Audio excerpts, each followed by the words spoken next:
నమస్కారాలు. ఈరోజు కృతజ్ఞత యాత్రలో భాగంగా ఈరోజు పొద్దున్నే అంగడ్పేట్ గ్రామము, అదేవిధంగా మీనాక్షి ఎస్టేట్, స్ప్రింగ్ఫీల్డ్ కాలనీతో పాటు అటు మన జీడిమెట్ల విలేజ్, అదేవిధంగా జయరాం నగర్, అయోధ్య నగర్లో పర్యటించి కొత్తులాపూర్ గ్రామం రావడం జరిగింది.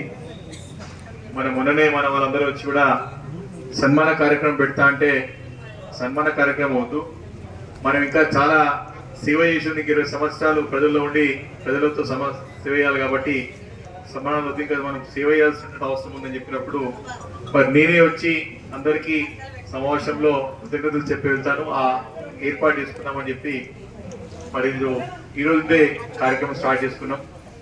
చాలా మంచి స్పందన, ఎందుకంటే మనకి ఎవరైతే నిలబడి కష్టపడి గెలిపించిన వారికి తప్పకుండా వారికి రుణపడి వారికి ధన్యవాదాలు తెలియజేసి వారికి తప్పకుండా మన యొక్క ధన్యవాదాలు తెలియాల్సినటువంటి అవసరం బాధ్యత మన పని ఉంది కాబట్టి ఈరోజు ఆ కార్యక్రమం చేపట్టడం జరిగింది. మొట్టమొదటి గెలిచినప్పుడు ఇక్కడికి వచ్చినా ఇక్కడ వచ్చే అవసరం లేదు, కానీ మళ్ళీ మన వాళ్ళు స్టార్ట్ చేద్దామని చెప్పారు కాబట్టి ఈరోజు కార్యక్రమం పెట్టుకొని రావడం జరిగింది. కాబట్టి ఏదేమైనా సరే మరి నేను ఎమ్మెల్యే గెలిచిన కొత్తలో చాలా మంది నన్ను అడుగుతా ఉంటే ఏ రకంగా అభివృద్ధి చేస్తారు, ఎట్లా కార్యక్రమాలు చేస్తారు, ఎట్లా ముందుకు పోతారని.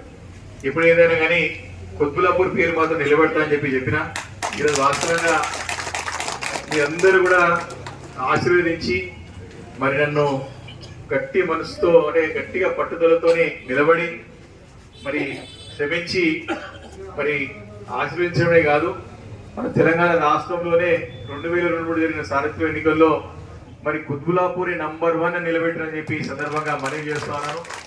కాబట్టి ఇది ఒక వివేకానంద గెలుపు, ఒక వ్యక్తి గెలుపు కాదు, ఇది మన కుత్బులాపూర్ నియోజకవర్గం ఉన్నటువంటి మన ప్రజాపడాల మనందరిది అని చెప్పేసి కూడా ఈ సందర్భంగా నేను మనవి చేస్తా ఉన్నాను. కాబట్టి తప్పకుండా ఈ యొక్క బాధ్యత మన పైన పెరిగింది, అందరూ ఇంకా దగ్గరుండి కూడా బాధ్యతతో పనిచేసి ఇంకా ప్రజల మన్ననలు పొందాల్సిన అవసరం ఉన్నది. మీకు అందరికీ తెలుసు, గడిచిన 10 సంవత్సరాలుగా అనేక